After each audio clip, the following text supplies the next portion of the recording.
যদি 7 দিনের মধ্যে এই অনন্যকুলের এই টোটালটা না তোলা হয় তাহলে কিন্তু আমরা আইএসএফের নেতৃত্বরা রাস্তায় নামবো।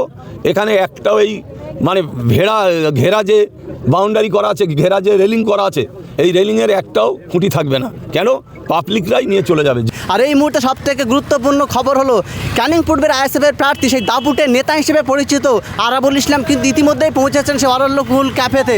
আসার পরে তিনি যে একের পর এক বিস্ফোরক মন্তব্য করেছেন। তিনি বলেছেন যে যেভাবে এতদিন সাধারণ মানুষের জমিকে কেড়ে নিয়ে যেভাবে শওকত মোল্লা ব্রিগেড পর ব্রিগেড দখল করার পর এই যে ছেলের জন্য অরণ্যকুল ক্যাম্প গঠিত করেছিলেন, সেই ক্যাম্প কিন্তু ইতিমধ্যে বেআইনি বলে ঘোষণা করা হয়েছে এবং আগামী দিনে এই শওকত মোল্লার ছেলে ইমরান মোল্লার ক্যাম্পটি ভেঙে দেওয়া হবে 29 তারিখের মধ্যে। আইএসএফের একমাত্র বলিষ্ঠ এবং তাজা নেতা হিসেবে আরাবুল ইসলাম তিনি ঠিক কী বলেছেন অরণ্যকুল ক্যাম্পে আসার পরে শোনাবো আপনাদের প্রিয় চ্যানেল জনবার্তা টিভির ঝকঝকে সাদা পর্দায়। আপনারা জানেন যে অনন্যকুলটা হচ্ছে শওকত মোল্লার ছেলের। আপনারা জানেন যে সারা ক্যানিং ভাঙড় জুড়ে শওকত মোল্লার এই ধরনের মানে একটা প্রকল্প, একটা মানে ছেলে মেয়েদের নামে এই ধরনের প্রজেক্ট করেছে। এগুলো প্রজেক্ট বললে ভুল হবে না, শওকত মোল্লা করেছে। ইতিমধ্যে সরকারিভাবে আমরা যেটা দেখেছি যে অবিলম্বে এই অনন্যকুলটা ভেঙে নিতে হবে। প্রশাসনের নির্দেশ, প্রশাসনের আদেশ, 7 দিন টাইম দিয়েছে, তার মধ্যে এটা ভাঙতে হবে। তাই আজকে আমরা আমাদের ছেলেদের নিয়ে আমরা এখানে এসেছি, আমরা পরিদর্শনে এসেছি। এসে দেখি যে ভাঙা তো দূরে যাক, এখনও গেট ফেট লাগিয়ে বাবুর মতন বেশ কিছু ছেলেপিলে ওর ভিতরে আছে। তারা তাদের মতো করে ওখানে খাওয়া দাওয়া করছে, ওখানে আছে। আমরা আজকে এখানে এসেছি, সরজমিনে তদন্ত করে দেখছি যে প্রশাসন 1 সপ্তাহের মধ্যে ভেঙে নিতে বলেছে।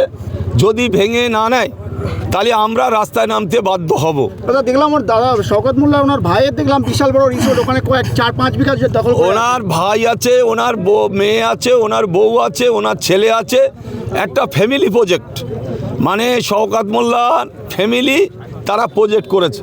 তাই আজকে আমরা শুধু একটা জিনিসই বলে যাচ্ছি আপনাদের সামনে, যদি 7 দিনের মধ্যে এই অনন্যকুলের এই টোটালটা না তোলা হয় তাহলে কিন্তু আমরা আইএসএফের নেতৃত্বরা রাস্তায় নামবো। এখানে একটাও এই মানে ঘেরা যে বাউন্ডারি করা আছে, ঘেরা যে রেলিং করা আছে, এই রেলিংয়ের একটাও খুঁটি থাকবে না। কেন? পাবলিকরাই নিয়ে চলে যাবে। যেহেতু আমরা দেখছি প্রশাসন যেখানে বলেছে, প্রশাসন দায়িত্ব নিয়েছে। জেলা স্তরে ডিএম থেকে শুরু করে যারা এসডিও বিডিওরা আছে তাদের নির্দেশ দিয়েছে, তারা তাদের তাদের কাজ করছে। আর তারা যদি ব্যর্থ হয় তাহলে 1 সপ্তাহ পরে আমরা নিশ্চয়ই আমরা রাস্তায় নামবো। আইএসএফের কর্মীরা এখানে একটাও রেলিংয়ের বেড়া থাকবে না। আমরা সেই নির্দেশ, সে আদেশ আমরা সেই ঠিক সময় দেব। তাই আজকে আমাদের কর্মীরা, আমি আসছিলাম সবার সাথে কথা বলতে বলতে, দেখেছেন আমরা সেইভাবে যদি আমন্ত্রণ করে আসতাম তাহলে এখানে আমরা বিকালে 2-10 হাজার লোকের একটা জনসমাবেশ করতে পারতাম। করিনি। শুধু আমরা একটাই কথা আমাদের, যে এই শওকত মোল্লা যে আজকে মাচ্চর বলে বিখ্যাত, যে শওকত মোল্লার ছেলে, তার মেয়ে, তার জামাই যেভাবে কোটি কোটি টাকার সাথে যুক্ত, এই টাকা কোথা থেকে এলো, এর উৎসটা কি? শওকত মোল্লার বইয়ের নামে কয়েকশো বিঘে জমি আছে, কোটি কোটি টাকা আছে। আমরা চাইব টোটাল ফ্যামিলির যারা আছে তাদের টাকা পয়সা জমি সমস্তটা সরকার অধিগ্রহণ করুক, সরকারের আন্ডারে নিক।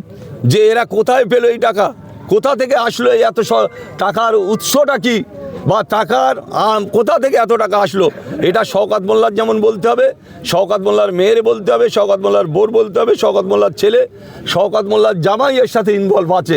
তা সত্ত্বেও আমরা দেখেছি বেশ কয়েক বিঘে জমি শওকত মোল্লার ভাই, সেও একটা এই ধরনের একটা প্রকল্প তৈরি করে সেখানেও দেখছি বেশ কয়েক বিঘে মানে 10-20 বিঘে।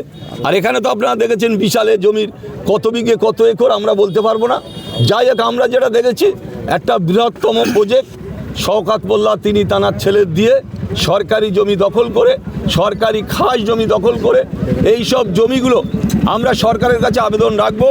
যারা এখানকার গরিব মৌখালীর, যারা খেটে খায়, যাদের বাড়ি নেই, যারা বিভিন্নভাবে ফুটের ধারে বাস করে, তাদের অন্তত 2 শতক 4 শতক করে এই মৌখালীর ছেলেপিলেদের দেয়া হোক। এটা আমার আবেদন। দাদা, আপনি যে দলটা মমতা বন্দ্যোপাধ্যায় হওয়ার পিছনে যার ভূমিকা সব থেকে বেশি ছিল আরাবুল ইসলাম, সেই নন্দীগ্রাম আন্দোলনে, তো আজকে তার দলটা কার্যত উঠে যাওয়ার মতো পরিস্থিতি, যাদের উপর তিনি ভরসা রেখেছিলেন, কি বলবেন? এই শওকত মোল্লার মতো নেতাদের উপর তিনি ভরসা রেখেছিলেন, কি বলবেন? এই মমতা বন্দ্যোপাধ্যায়ের পতন হয়েছে তার একটাই কারণ, এই শওকত মোল্লা মার্কা লোকেদের দলে এনে আজকে সরকারের নামে বদনাম দুর্নাম করে তারা কোটি কোটি টাকা নিজেদের আত্মসাৎ করে সরকারি খাস জমি দখল করে আজকে মমতা বন্দ্যোপাধ্যায়ের বুকে চুনকালি লেগেছে শওকত মোল্লার মতন লোকেরা। তাই আমি মমতা বন্দ্যোপাধ্যায়কে বলবো, ওনার অহংকার, ওনার যে দাম্ভিকতা, ওনার যে মানুষের প্রতি দায়বদ্ধতা ছিল না, উনি মানুষের ভালোবাসা ছিল না, মানুষকে ব্যবহার করেছে, সেই কারণে আজকে বাংলার মানুষ মমতা বন্দ্যোপাধ্যায়ের দিক থেকে মুখ ঘুরিয়ে দিয়েছে।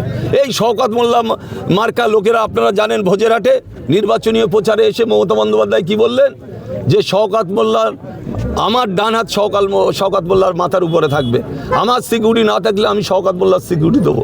আজকে মমতা বন্দ্যোপাধ্যায়কে আমি বলবো যে তোমার কোথায় সিকিউরিটি আর শওকত মোল্লা কোথায়, এটা মমতা বন্দ্যোপাধ্যায়ের বলার দরকার আছে। তাই মমতা বন্দ্যোপাধ্যায়কে তার দৃষ্টি আকর্ষণ করব যে তুমি ঝেরাম মার্কা লোকেদের নিয়ে দল করেছো, তোলাবাজি, গুন্ডামু, ভেড়ি দখল, মাছ দখল, আজকে খাস জমি বিক্রি, ওয়েটল্যান্ড বিক্রি, আজকে সেই সব মার্কা লোকেদের নিয়ে তুমি বিভিন্ন স্তরে বিভিন্ন জেলায় এই শওকত মোল্লা মার্কা লোকের জন্যে আজকে মমতা বন্দ্যোপাধ্যায়ের দল তৃণমূল কংগ্রেস আজকে ডুবেছে। ধন্যবাদ।